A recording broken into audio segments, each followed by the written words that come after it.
Ia, malo whaafitai tia malo fo i le whaasoa ni tai au whaatalo whaatu le maru le atunu.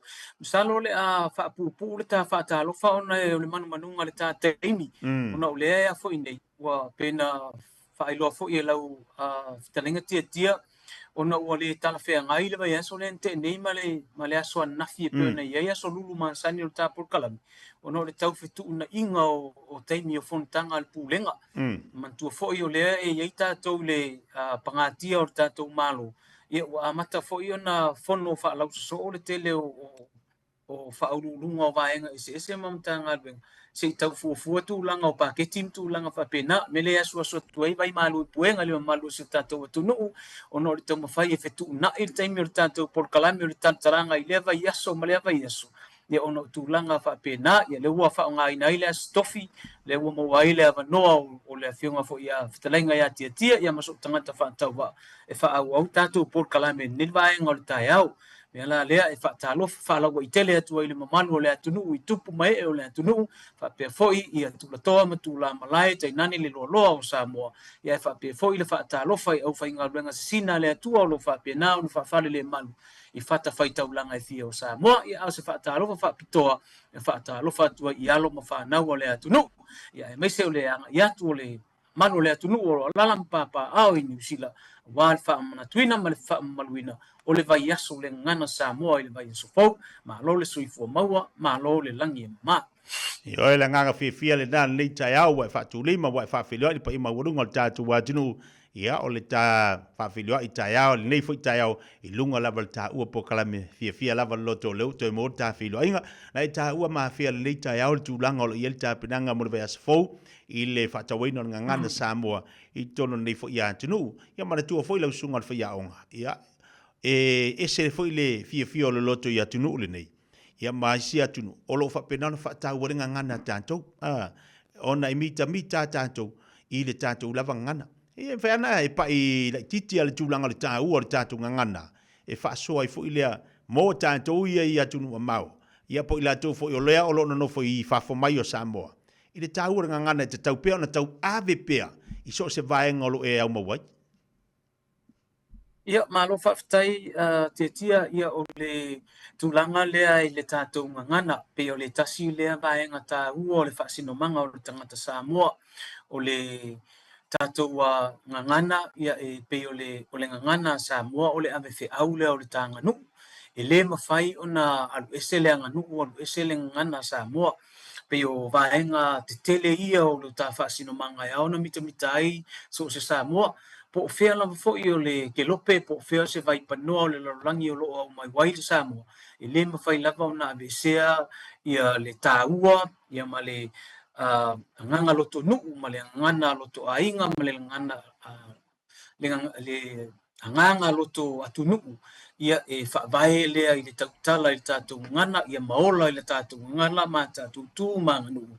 E pei ona iai le tasi lea tawhata ua o le tātou whasinumanga, le winga o le whaamatalanga, e tā ua tele le tātou ngana Samoa, i loto ma mawhauwhaunga o tangata Samoa. Po whea lava le vaenga o le lolangi o lo alalam papa o ai te Samoa, i tā ua lava le whaatau ina o le tātou ngana, me le mo le nganga whaafitai fo i le maru le atunu o lo whaapenao na alala i New Zealand, o lo whaapenao na lātou whaamamaluina le tātou ngana Samoa, i lea tausanga me lea tausanga ia whapena fo i isi atu nuu ese ese o le lolangi o lo o iai a tangata Samoa o lo mawhai ona lātou wha tau o ina pea a tātou ngana ma le tātou nganu Samoa.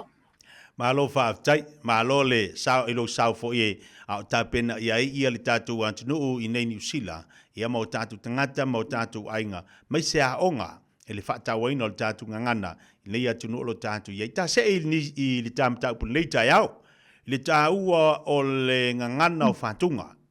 Ngangana o whātunga. Pe ona iai ia le pese o le solo o talawhatu. E whea nei whasoa ma e saunua i le tāua o ngangana le o ngangana o whātunga.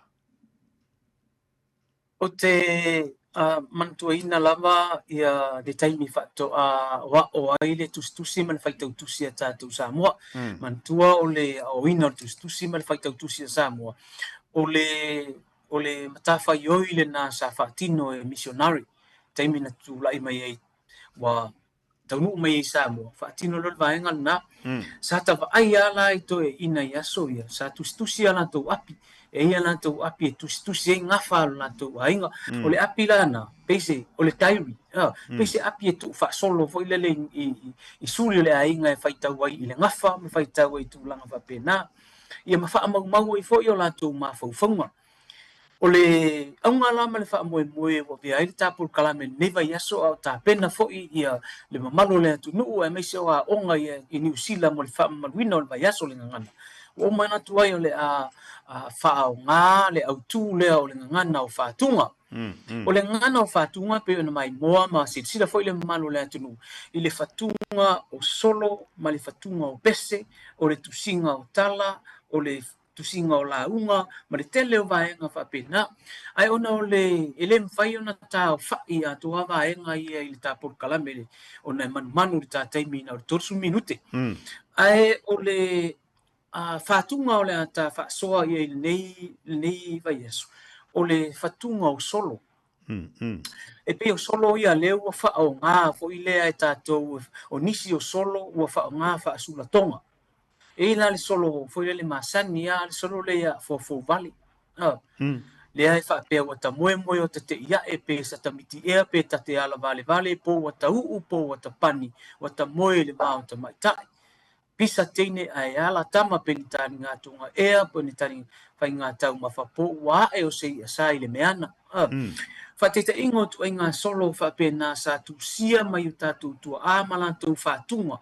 ma fatu o tatu tu a i tau sanga o mbai e fua i me tupu o le olanga o le tasi na to mai e ao o na o ina yalo ma fa na o le tunu o le to mai fa tu solo ia o le to mai fa tu pesi tatu sila fo i le tele o le a e mai o le tale ni pesi tupulanga o tatu o tunu ia ila nisi fo yo la to ia mo fai langi le so i fu o ni wali le fo i vaenga o le tu maleanga fa samo o le fatunga o solo o le fatunga o pese o le fatunga o tala o le fatunga o la unga ma vaenga e tusia ala ta se e la fatunga o solo e pe finga unga o te le tapu kalame o le vai aso le nei ta amata mai le fatunga o solo vai aso le ata tala noa i le fatunga o pese ia ma fa au tu vai lava ta por kalame ma we foi manatu le amata ta por kalame fai vai asta itas ona e lo fa foi le maru le tunu e le lava so o le fau mo le fau e la le ma o le tunu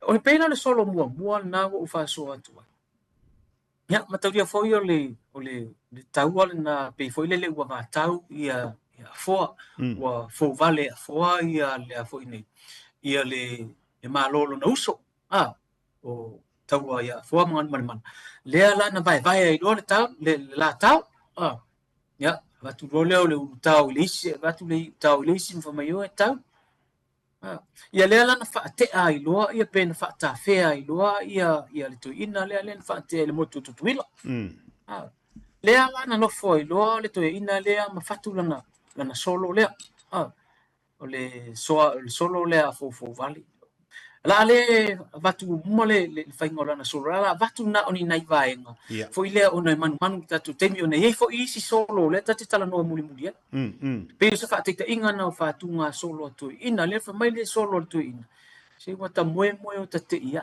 pe sata miti e pe tate ala vale po wata po wata pani wata moe le va ta mai ta o le wingo le name o la moe le to ia ina i tu ala miti la faila na miti ma fai mai ua toe miti ma misi le tūlanga tupu sa iai o le tūlanga tupu patauria fo i tupu i le tūlanga ali i pa ia sa iai le atunu u yaso ia e pani e tau sala o na la wau matauria le tasi se to alua o se tamali i sa iai le polygamy system le Samoa le anta ofi missionary o le tūlanga le o le tele o ava ai pe sa fa pitoa le tulanga na i ali i mawulunga i tu malu le e si e fa le tau tu ma wenga le anela o le ua foi nei ua fai nei le tau le e ua vai tu ia to i nei i lana tau le sa nga tau ai e fai ina le ana fa ua loa pen fa ta fe el mutu tuila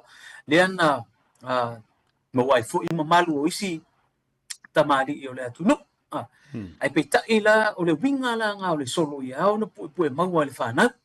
Lea la ua moe le toia ina i tutuila. A o lea e misi, po o lea e moe miti mai to finga tupu sa iai. I lona nuu ma lona ainga. Lea na mai ua moe o na te ia. Pe sana miti ea, pe wala vale. Pe wana po wata po wata pani. O le winga o le ma le pani. Ma tauria foi o le tamali i e lona lau wau. Sa e tamaitai, ma pani e tamaitai o la tau lau wau. Lea lai moe miti i le toe inena. Pe fai mai, po wata moe i le vāo tamaitai. O i tamaitai ia, o lana au tau no nofo, po tamaitai ia, lea na panihina o na lau wau. E tai whapena fo i le maule tusia fo i le tusi fo i le The Journal of John William, lea na tusia Richard Moyo. Whaamatala i fo i leo mai a misionari ma baai, i le panihina e tamaitai o le lau wau mani e toa vai inupo. Pe o le tū ma le anga na whaasa moa, o na se e mai lea i le isi so, le si vaenga o le solo, whai mai, pisa teine ai vātama, penitari ngā tonga ea, pe si whai ngā tau mafu, pe ua e o se i asa i le meana.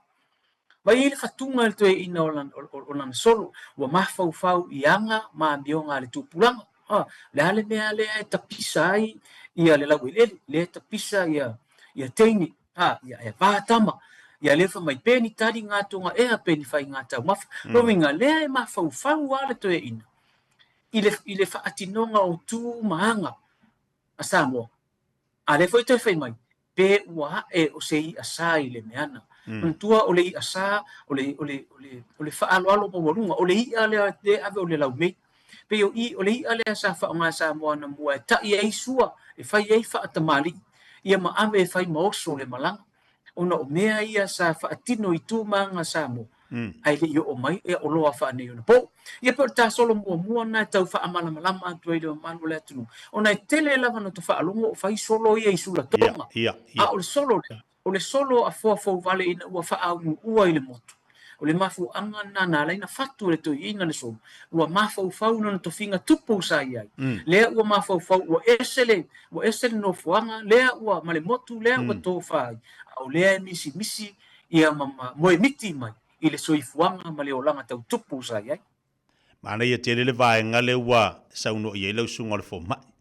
Ia wai pe ona tele fo ia ona i whanau, ia ai mai se fo ina i whanau ta mai ta, ia teine. E whai ala me ia o mamosula tonga. A le tāua, le whaafonga mai. O le ua ua mai le ia vaenga o le solo. A o la fu o manino la tu whanongolongo. I le mafua anga. I le mafua anga na mafua, ia wa to telo i lato e na le pisa. Ia i whanongolongo. Ai le lopo le mafua anga o fea mafua mai ai. Lea solo, ia ma lea laina, ma lea fasi faitau, ia e whaaftei i lau whaasoa. O leo manino, li telo nei vaenga, ia pe ona pisa ai ma whaonga ina, ia isula tonga nei whanau. Ia aia, mana foi ia la ta se ta solo lo na lua la na pen fai atu. Manu ar ta taimi ona le tau sema se ta taimi. Ona ua faisi umi o tuli le atu nu le lava yaso man le mai yaso. O le ta solo lo na lua, o le solo fo i le a nentu si e professor ai ono fanafi le tangaloa. O le solo le na le taimi a le fatua a mata ile por kalame fo ile le inei por kalame lo sa mo nei ngalo le fai a o na o mai le komiti i le matou lau mua. E au mai le solo lea, e a watu le solo lea e whai ei le poem recital. A tamaiti fo ia le primary school, o le ia 8 ma le ia 7. Ai au mai le solo, o le solo le antu si e professor Ayun Fanafi le tangaloa. Lea la watu, o le solo la le na, e whapea. Ua le ai le whawhine ua so ona la le lei.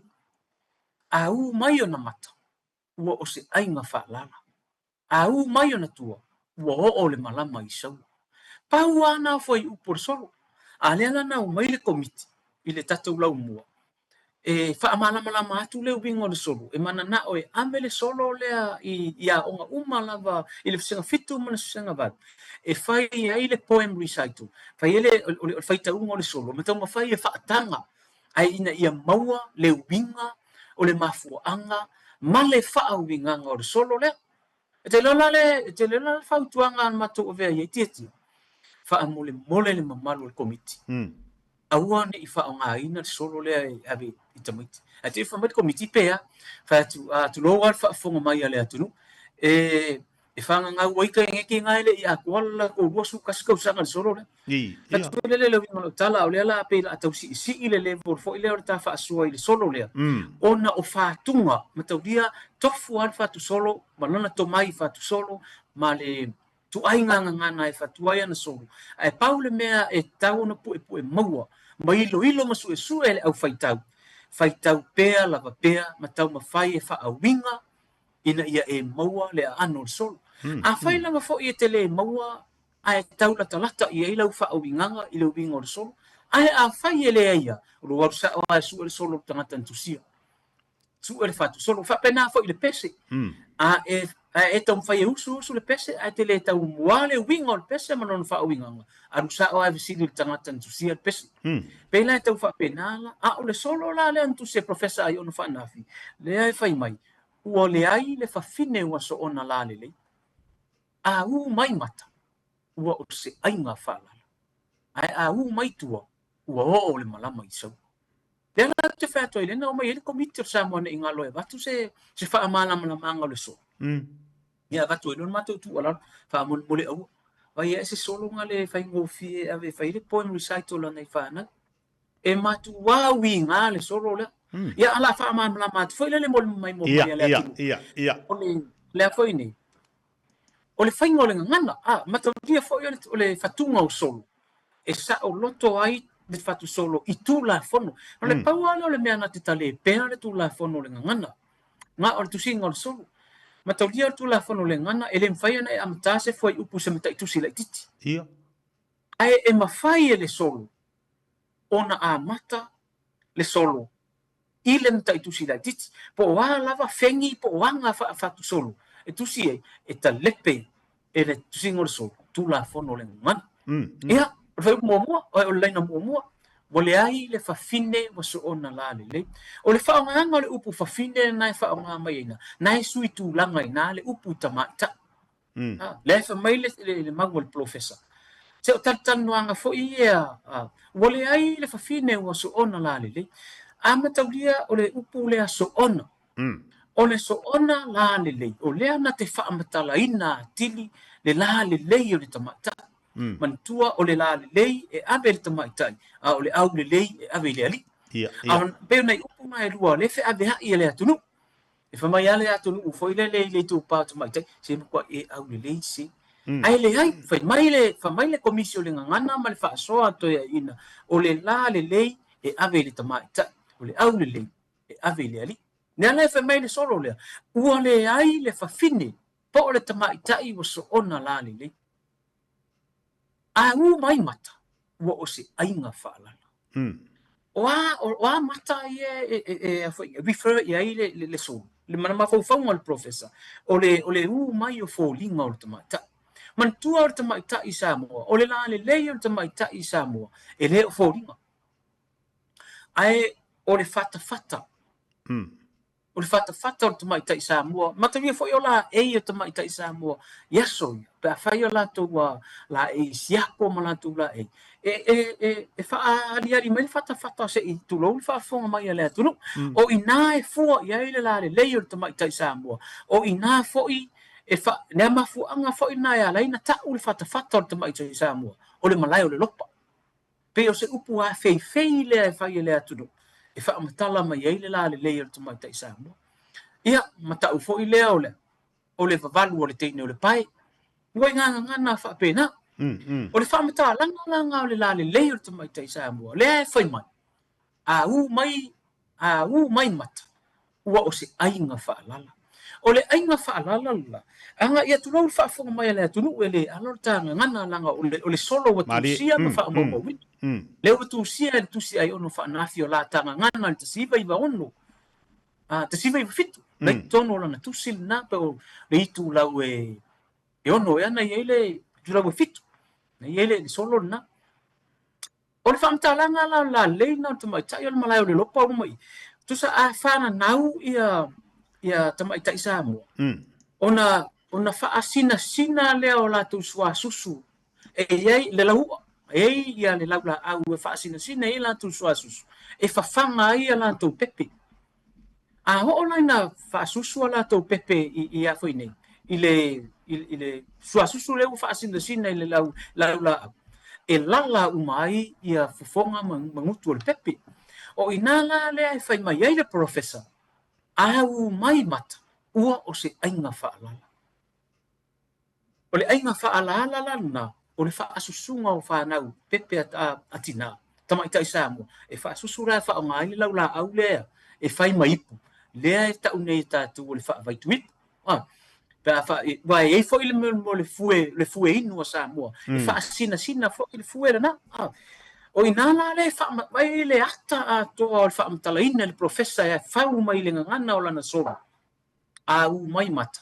ua o se aiga fa'alala fa'amatalaina ai le la lei o le tamaita'i Samoa i lona fatafata lea la e lē fa'asusua tamaita'i e lē fa'asusua e tamaita'i a latou pepe o latou susu seitulou fa'afofoga mai a le atunu e sasa'a e fa'asina-sina i lea fo'i i le lau la'au ona mai loa lea fa'asusu ai le pepe na la e ta'u o le aiga fa'alala toe fai mai ma le tala ale profesa mai tua oka ua o'o le malama i saua fai mai ai saua o saua o le atu manu o le ele i manua mea la e fa'amata mai fo'i la le papatua o le teine mau mai tamaita'i Samoa i le faitau o le profesa ua o'o a le malamalama i saua Pat foi lele wa tau mo mai la tia le fa mai foi le aturu mai fa so mai ile lo loto ma fo fo mal professor nga o le fima la nga o langa so ai a ho en ka o ilo ma analyze tusi ele tusi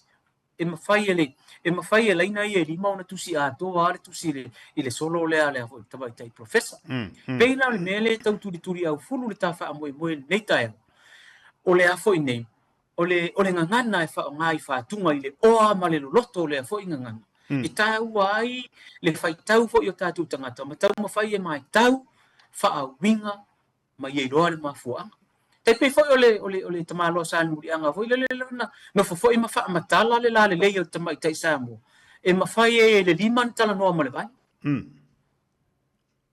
Pena o le solo na ai ono whanafi na ua wha lo mia i lana tusi na o la tangana se itu lo whaafunga mai le papa ia e me se fo ia le whanau i whaasino ia tamaitai professor ai ono whanafi le tangaloa ua ta ua ono le tasi lea professor au pito i sili o na longo a ia ma te le no na sao i le whaata waina o tangana Samoa mea lea e o folofa atu ai fo i se tama fo i po se paanga fo i le fionga le papa ia le tangaloa pita ia o se tangata fo i sa wha le leina lo tama vale ia o matu ngā rue ai komisio le ngan Samoa i le solo le fionga le tamaitai professor ai ono wha naafi le tangaloa lea na ia tusi ai le solo le o wha mawina na tusi o la tangana te siwa i fitu o le vaenga ta ua ia tau o ele se whaine ia tau whangaina ngana alo winga la utala ele leile malama lama ia whao ngā e whanau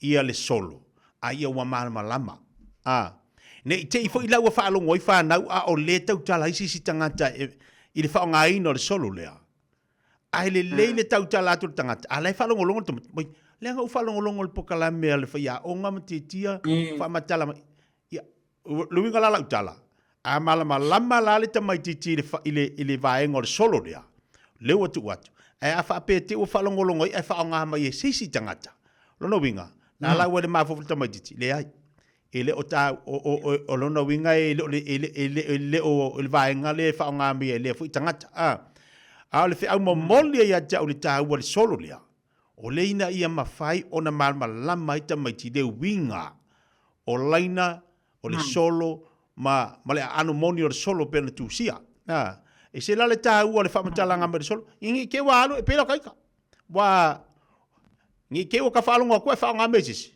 apa pesori le anga kanga ese le mama o nga ngana e mau tua le leila na tofa ai le leila le ho ka fa longo ngi fa nga mesis pe le leila le ka le winga kongo le o le solo le winga la tala foila o le mo linga o le winga o le ngana ma le tu singo tatu solo pe ona yai betul mana le fa so tuai pe ole tomai lea o le ia i tatou tagata Samoa tomai lea o le tomai fatu solo ma le tomai fatu upu le lau ta ai foi lama i le fatuga e lea foi profesa o le solo na o le tasi le fai upu le o le solo a le uta tilu tavaai i le tele o le anoa ma le taua ia la vatu ma le tasolo mulimuli langa manmanu foi tata o lava le tataimi tiatia pe nei te ua tafaoli faasoa mai le tasolo mulimuli na ua talinga fia longo le taua pe ona iele taua ngangana e mawhai ona malama lau te le tatu whanau ia ma tatu wa ngaka wa ana le amai fo ila levang te ilo ili stanga tamatua o lea ufato a te le wa te fo ila le whaarongolongo mai ia ili taua o le ngangana pe ona tatu whaasoa iai ia o le si tan solo ia se tasi leo solo e whaalongo ina pea ele malo le tunu e me se la unga tu la fale ya le nga foi ta fa so ye nei taia ya e mo ai foi sina mala o le tatu o le solo foi lea o le sa finga lea na tu sia e tonu mai pea sa o aima le ana fai ai loala na sa finga e fa pea e le masina o mua ua sanga mai uta ua itea e tanu ma apaula o le vaoto ma le whaautunga sami. E le la ie, sau se i e angi. Se i whai atu i le tamaitai. E fo i meia, ua ou tō vale, ua ou māsei la. O hanga upo le sa whiwhinga koing. Tonu mai pea sa ua inga. Mantua la tonu mai pea sa ua inga. Lea sa nofo mātou ngaunga tuitonga. E me ne la fa pe o le toi ina e rua mau le tru fa pe mai o le toi ina e a fo ine e fie i fai va o tau ai o lo wa fa tua pe la va pe i ai ia le fartua ia to nganga tu tonga le lava se tai me o le maftanga ai pe wa alu solo le toi ina i me o se ilinga malo e ana le fai va o tau ia a le isima o usunga ngafa to ina leo uli tele o usunga to ina foile ia ua ai pea la pea ia atonga le tuitonga ia mantua la o fa na wa atonga tuitonga mai foi nei ma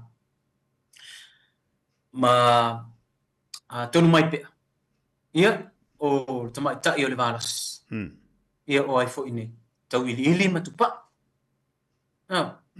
ya ai mea ne ua alu le toia ina fo i le seisi fo i ana si ngā tau. Ai teva mai e loa to ngaunga tu i tonga mai suvai. Mo teva mai nei upo, ma a maila na tama o le wanas.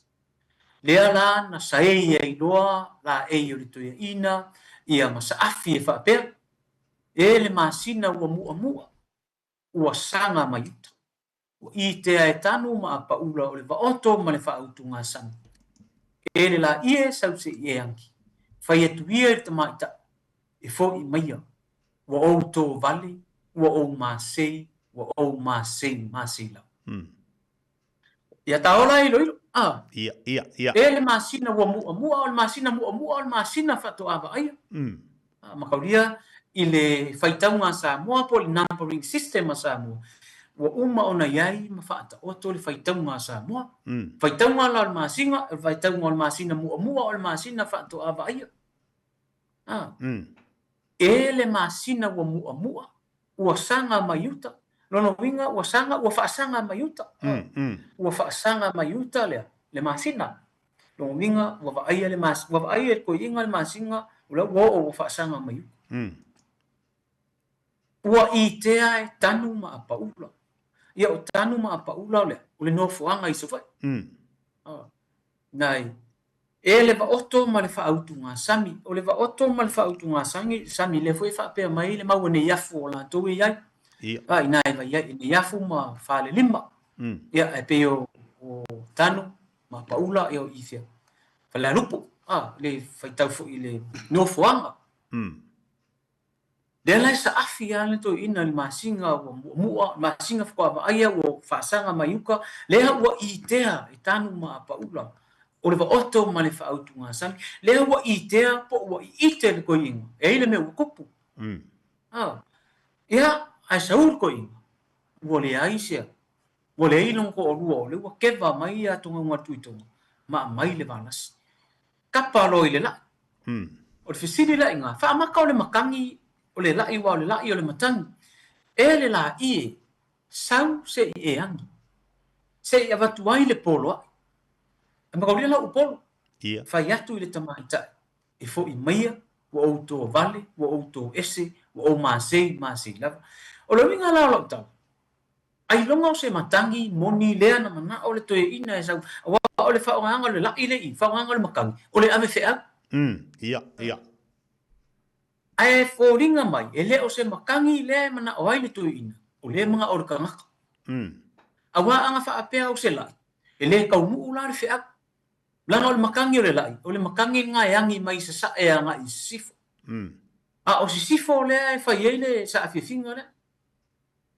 pe ata te wo ilo ma fai tau pe e falling mai o le ana ona apa o le toe ina i le matangi o le la a o le tangata le mga o e alu malfea dia lainga fai mai e le la i e sa use i e angi awa a fai o le langi o le la i le e a fo ingi e kapa i e le koe inga e le kau mula le fea ulanga o le la i angi mai sa e anga i sif pe o le tūlanga na morta ilo ilonga ia maana upu faa mo moiloto o le ngangana faa mo moiloto o le ngangana fa fiti o le ngangana fa sasalu ma fa mamai e le la sau se ia ta watu le polo fa yatu le tamaita o le tamaita i le refer e o atu nganga tuito fa mole fo e maia to sau ua outo vali ua outo esi ua o maseila o po muri ai le fa matala mai ele nuti mo moia le loto le toe ile mana o toe fo i atu le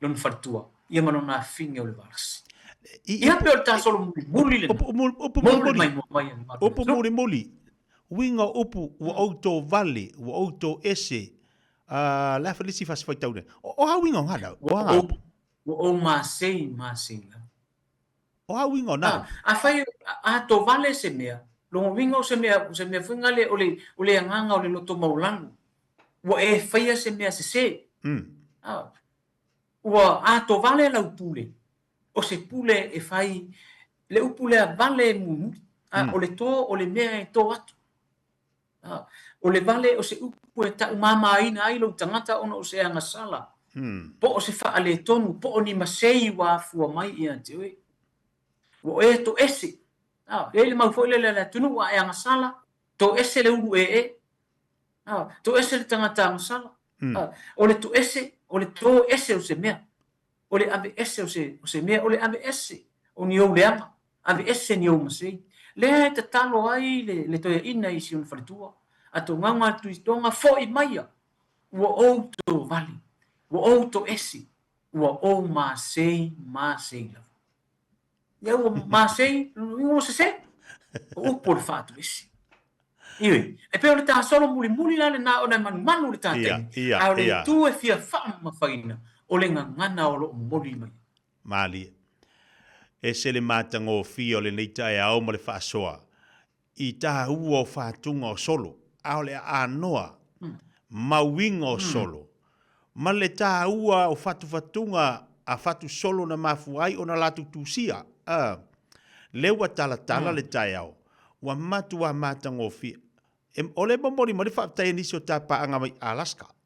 To telo o le mai mua mai ma whaafonga mai le neita au. O nisi o le atou, le taha ua le whaasoa, leo whai mai, whatoa u whaalongo atu fo ia upu. Whai malo whaatai. O le taha ua leo le tatalanga ma le pokalame lau sunga le fo mai. O leo wa whaavanoa mai lava le taimi. Ma au mai le nei pokalame taha ua i lunga le tatou le itio. Se ia fisoa swani mo tatou tangata. Ia e whaafitai, ono le tataimi. Wa lava matotoe ta solo le wa fai masao le nei tai au. Te iloa le telo tātou alo mafuta mai e fisiringia nei pokalame. O lunga le YouTube ma lunga le Facebook al Radio Samoa. O le nao lo iai pokalame le nei.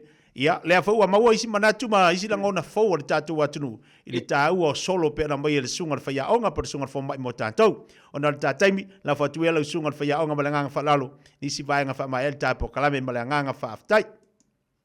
Ia malo faafetaiti tia toe moli atu ai faamalo le mamalau tene o le atunuu e asoasoatu ai vai manui puega ona o le tautulituliina o le taimi ia ae ai le lagona o lenā ua silafia Samoa ia le faamoemoe foʻi o lenei avaiaso o le tatou polokalame e faauau pea lava pea le tatou polokalame o le talatalaga tatou faasoa ma talatala ma faasoa le tatou ato faapena ona malamalamaofia ai auā alo nai alo ma fanau isi o tatou atunuu me lea Samoa e ona o le tuatuagia i le tele o galuega ia mai se foʻi o polokalame faatino o le tatou leiti o auala atu ai lenei faamoemoe ae tumau pea fai mai lava upu o le atunuu tatou te valavala i nofoaga ae tatou te fale pea i le fale o le atua e ala ia tatou talosaga mulia mea lanā mafuaaga lenā ua faapupuu atu ai le tatou faatalofa ona e faisi umi o le tatou polokalame i le talatalaga lenei vaiaso ona ua asoa e leʻi maua se tatou polokalame le vaiaso fou au lea foʻi na tautulituli lenei vaiaso ia ona o le tuatuania inai fonotaga faalepulega ia ua le mamalu lautele o le ʻaufaigaluega me lea Samoa afai ua sala se pati pe o papa se gagana i lenei taeao fale i le fale o le atua so outou finagalo ae le faamoemoe o lenei taeao ia manuu teleina toe taimi o lenei aso ma lenei vaiaso faasoifua ia Samoa soifua ia lausuga le fomai manuia feʻau magaluega o lenei vaiaso soifua mai manuia fua mai manuia